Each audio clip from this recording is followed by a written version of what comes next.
Eyo, magandang araw sa inyong lahat mga kapatid. Meron na naman tayong bagong bibigyan ng reaction, video, commentary, opinion, criticism at kung ano-ano pa. Ito ay mula kay Kian Thoughts, mga kapatid. China, naghamon. Dudurugin daw ang Amerika. 400 warship ng Russia. Sumugod na sa Japan, mga tol. Uy, sumugod na daw sa Japan, mga kapatid. Yan, no? Yan ang ating bibigyan ng reaction video ngayon at bibigyan natin ng komentaryo. Samahan ninyo ako pero bago natin to simulan, hinihikayat kita huwag mong kalimutan mag-subscribe dito kay Kian Thoughts, mga kapatid. Nakalagay po ang link sa ibaba. At kung bago ka pa lamang dito at trip mo yung mga ganitong klaseng reaction video, commentary, opinion, criticism at kung ano-ano pa, syempre wag mo rin kalimutan mag-subscribe dito sa ating YouTube channel. No? Click mo na rin ang notification bell para ma-notify ka pag may mga bago tayong reaction video tulad nito. Alright, so wag na natin patagalin pa. Panoorin na natin to, mga tol. I'm just a young nigga chillin' on it. First time I seen ice was a first.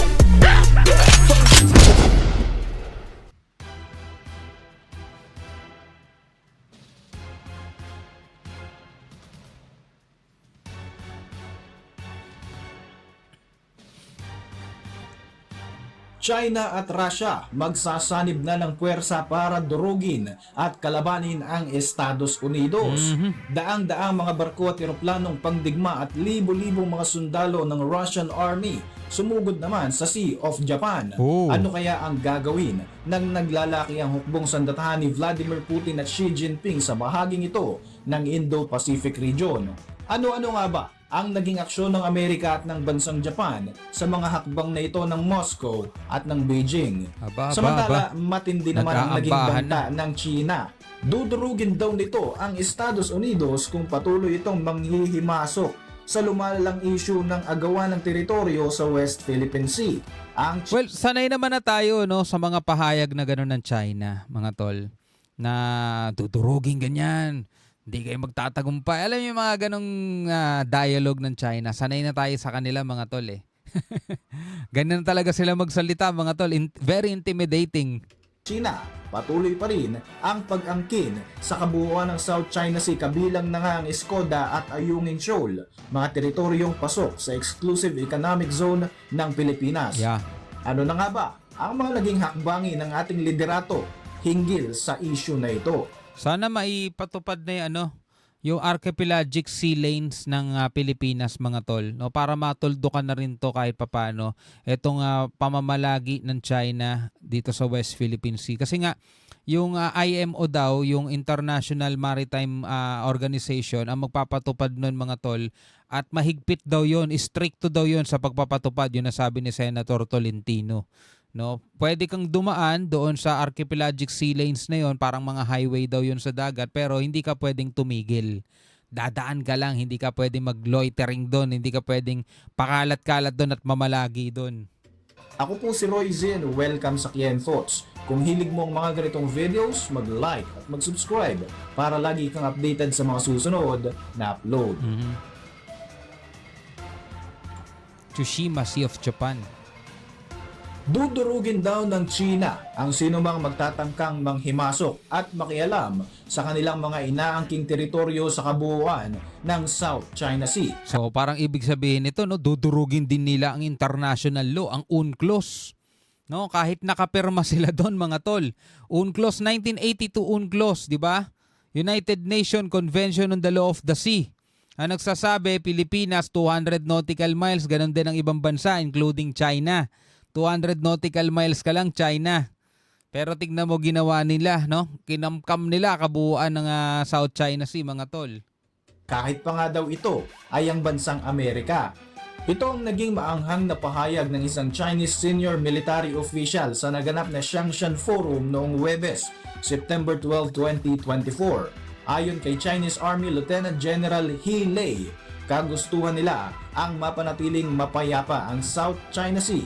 Kasinungalingan. Pero kung magsasagawa raw ng mapangahas na mga aksyon ang United States o ang mga kaalyado nitong bansa siguradong mauubos raw ang kanilang pasensya at talaga namang dudurugin nila ang kanilang mga kalaban. Oh, Patuloy ang pag-aambisyon ng Tapang, China na ano? sakupin ang kabuuan ng South China Sea, kabilang na nga mga teritoryo sa West Philippine Sea na pasok sa 200 nautical miles exclusive economic zone ng ating bansa. tingnan mo mga barko ng China, halos lahat puro bago tignan. Paano, hindi pa napapasaba kahit kailan eh. 'Di ba? Wala pang experience mga tol. Sa nakalipas na mga buwan, ilang beses nang nagkaroon ng delikadong engkwentro sa pagitan ng Chinese Coast Guards at ng Philippine Coast Guard sa disputed territories na ito na pilit inaangkin ng China kahit wala naman itong legal basis Tama. ayon sa ruling ng International Court. Tama. Dahil naman sa mas pinipili ng Philippine government ang mas mahinahon at diplomatikong pamamaraan Kaso hindi umuubra. Hindi naman tumatalab at hindi nagwo-work. para pahupain ang tensyon sa China, sinubukan nitong kausapin ng Chinese government hinggil nga sa pinaka-latest na engkwentro sa Escoda Shoal. Sa naganap na 10th Bilateral Consultation Mechanism noong September 11 sa Beijing, China, iniutos ng mga ito na alisin na ng ating bansa ang barkong nakaangkla sa Sabina Shoal dahil sakop pa raw ito ng kanilang teritoryo. Tapos 3 days after, no, nagulat tayong lahat, inalis ng Pilipinas ang BRP Teresa Magbanwa. Well, naglabas naman na sila ng mga dahilan. Yun, hindi daw dahil sa meeting na to ang naging dahilan o hindi daw inutos ng China yan. Actually, hindi nga daw sila nagpaalam sa China na aalis di ba? Pero ang dahilan daw nila, alam niya, ilang beses na natin na pag-usapan yan sa mga nakaraan. Nanindigan naman ang Pilipinas sa karapatan ng ating bansa sa nasabing bahura at hindi tayo aalis sa teritoryo na ito. Pero umalis tayo, di ba? Umalis naman tayo. Nitong Agosto lamang ay nasira ang barko ng Philippine Coast Guard na BRP Teresa Magbanwa dahil ilang ulit itong binangga ng barko ng Chinese Coast Guard. Matapos ang marahas na aksyon ng China, biglang nagsulputan ng parang kabuti ang kanilang mga barko sa Escoda at pinalibutan ang barko ng PCG. Ayon naman sa National Maritime Council, hindi aalis sa Escoda Shoal ang Pilipinas dahil may karapatan tayo sa mga teritoryong pasok sa 200 nautical miles ng ating EEZ. Inasahan nating lahat yun di ba? Sabi nga natin, good job, approve, di ba? Gumanon pa nga tayo Kaso after 3 days, ayun, umalis. Wala nang pagkain. Ipinamukha din ng Pilipinas na ang ating mga ikinikilos ay alinsunod sa international law, kabilang na nga ang UNCLOS at maging ang 2016 arbitral ruling.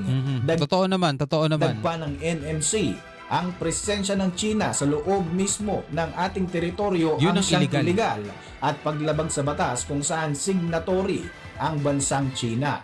Saad naman ng Philippine Navy, nakahanda ang kanilang puwersa sakaling magsasagawa ng paghatak sa ating mga barko ang bansang ito. Ayon kay Kaso hindi na umabot doon mga tol. Hindi na umabot doon, tayo na mismo nag-alis ng barko natin. Pero ginigiit ng otoridad, hindi daw yun nangangahulugan ng pagsuko.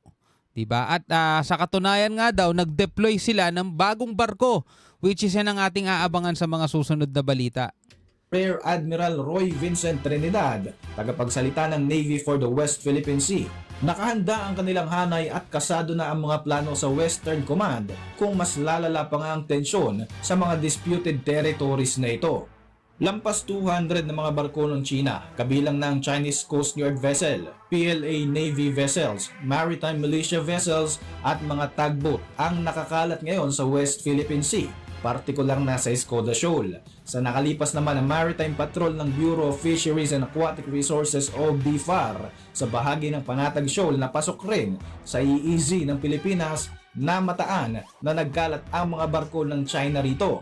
Nagsagawa rin ng halos 15 radio challenge ang Chinese Navy sa eroplano ng BFAR at ipinagtatabuyan pa tayo sa sarili nating teritoryo. Okay, sinasabi ng Navy natin ni Roy Vincent Trinidad na itong Escoda Shoal ay hindi pa daw kontrolado ng China. So hindi rin naman natin masasabing kontrolado natin ang Escoda Shoal. Kasi nga ang barko ng China dyan is natira 65. No, 3 araw daw matapos umalis ang BRP Teresa Magbanwa, 65 na barko ng China ang nakita dyan mga tol. Ang pinakamarami doon is maritime militia vessels nila. So kung yun ay hindi pa kontrolado ng China sa lagay na yon, ano pa tayo? 'Di ba? Isa na nga lang yung barko natin doon, inalis pa natin. Tapos hindi makapasok yung mga resupply mission natin doon, 'di ba? Sa kanila walang problema sa pagkain, mga tol. 'Di ba? Walang problema, walang nanghaharang sa kanila, mga tol. Walang nanghaharang sa mga supply nila doon. Tapos meron pa silang hospital ship na if ever may magkasakit na mga crew, madali lang, no? May hospital ship sila. So, pero hindi pa nila kontrolado 'yun, mga tol, ha? Yun ay parang sarkastiko nating pahayag. aircraft. This is a Chinese Navy warship. Leave immediately and stay away from this area. Over. China, you are way beyond the 200 nautical miles. Easy over country. Please review your charge. Samantala, nagsagawa ang Russian at Chinese Navy ng joint drill operation sa bahagi ng Sea of Japan Yan. nitong Martes, September 10, 2024. Tinawag ni Russian President Vladimir Putin na largest naval exercise ang operasyon na ito sa nakalipas na 30 taon. Mas pinalakas nga ng Moscow at ng Beijing ang kanilang military at economic cooperation upang tapatan ang mighty United States. Tinawag na Ocean 2024 ang joint maritime operation na ito sa pagitan ng dalawang bansa kung saan magaganap ito sa bahagi ng Pacific, Arctic, Mediterranean, Caspian at Baltic Sea. Ayon kay Putin, ang mga drills na ito ay upang masubukan ang combat readiness ng Russian military leadership. Grabe, no? Iba't ibang mga malalakas na bansa ngayon na nagre-ready na talaga. Ayon sa Russian Defense Ministry, kabilang sa Ocean 2024 ang higit sa 400 warship at mga submarines, mga support vessels at tatagal daw ang maritime drill na ito hanggang September 16 sa taong kasalukuyan. 400 warships? Grabe. Dagdag pa ni Navy Commander Alexander Moiseyev, kabilang ang 90,000 Russian troops, 125 aircraft, at 7,500 unit na mga makabagong armas sa nasabing joint military cooperation. Sa parte naman ng China, mayroon itong 4 na barko at 15 eroplano na kasama ng mga Russian forces. Kabilang sa training sa joint drills na ito ang kasanayan para ipagtabuyan ang large-scale aggression ng kanil daw mga kalaban. Ba't kaya ganun sila, no? Sila yung agresibo, sila yung sugod na sugod, pero ang tawag nila sa kalaban nila aggression, agresibo, no? Ewan ko pa rito sa mga to, katulad ng China, mga tol, di ba? Sila yung punta ng punta rito sa West Philippine Sea, agresibo mangharang mambangga, sila yung mahilig mang-provoke, pero after nilang gawin yung mga bagay na yan, ang tawag nila sa Pilipinas na hindi pumapalag, hindi gumagante, agresibo, provokasyon, di ba? Mahilig sila sa ganun. Ayon naman sa Japanese Defense Ministry, naobserbahan nila ang 5 Chinese naval ship na ito sa pagpasok nga nito sa Sea of Japan patungo sa direksyon ng Russia noong nakalipas na linggo. Dito ay nag-conduct ang Japanese forces ng monitoring at intel gathering hinggil sa mga Chinese vessel upang malaman ang ikinikilos nga ng bansang China. Kamakailan lamang ay nagbanta pa si Vladimir Putin na magsasanib daw ng puwersa ang China at ang Russia kung sakaling makakaramdam ito ng panganib sa mga ginagawang hakbang ng Amerika. Ang statement na ito ay matapos lumabas ang mga report na magde-deploy ng mga Typhoon mid-range missile system ang Washington DC sa bahagi ng Japan. Sinabi ng Russian Foreign Ministry, kung sakaling magkakaroon ng ganitong uri ng missile system sa Japanese territory, asahan na hindi raw magiging maganda ang reaksyon ng Russia at ng China hinggil dito. Matatandaan na noong 2022, nagpirmahan ng no-limit partnership deal sina Putin at Xi Jinping. Ito ay ilang linggo Parehong komunista to. lamang bago ang pagsiklab ng digmaan sa pagitan ng Russia at Ukraine. Inakusahan pa nga ng Russia ang Amerika na tila nangahamon daw ito ng isang arms race dahil nga sa mas dumaraming military presence ng Amerika malapit sa mga border ng Russia. Ginagamit daw nito ang mga kaalyadong bansa gaya ng Ukraine, Japan at ng Pilipinas para pigilin ang Russia at maging ang People's Republic of China. Binigyang din ni Putin na kinakabahala niya ang planong paglalagay nga ng US Army ng mga Typhoon missile system sa Japan para sa joint military exercises nito. Matatandaan ang Typhoon missile system na inilagay naman ng US sa Northern Philippines para sa joint military exercise noong April 2024 ay inalmahan din ng China at inutusan pa nga ang Pilipinas na alisin daw ito sa sarili nating teritoryo. Pakilamero no? Diba? Mahilig sila mang-interfere eh. Yun ang ayaw na ayaw nilang gawin pero ginagawa nila yung mga pangengelam. Sa sitwasyong ito kung saan mas tumataas na nga ang tensyon sa Indo-Pacific region sa patuloy na pagtatayo ng Beijing ng mga artificial island para sa kanilang military arsenal, pagsasagawa nila ng mga reclamations, gayon din ang pag-angkin nito sa maraming mga teritoryo sa bahagi ng South China Sea, talaga namang nakikita ng buong mundo ang mga agresibo at mararahas na aksyon ng bansang ito. Yeah. Kahit pa nga questionable ang kanilang basihan hinggil sa kanilang territorial claims, ginagamitan ito ng mga pambubuli ang mga maliliit na bansang gaya ng Pilipinas Tama. para lamang mapilitan tayong isuko ang mga disputed territory na ito. Para sa inyo mga Diba? Pipigilan nila tayo, uutusan nila tayo, alisin niyo yung mid-range missile na yan, diba? Provokasyon yan para sa amin. Pero yung nasa sariling bansa natin yun, ha? Oh, ba't di tayo makapagsalita sa kanila, alisin nyo yung mga barko nyo sa West Philippine Sea, provokasyon yan sa amin. Diba? Itong mga to talaga, ay nako. Anyway, bilang isang Pilipino, ano masasabi nyo dyan? Comment ka na lamang sa ibaba. Maraming salamat sa panonood. Hanggang sa muli, ako nga pala si Shobaldi. Peace out.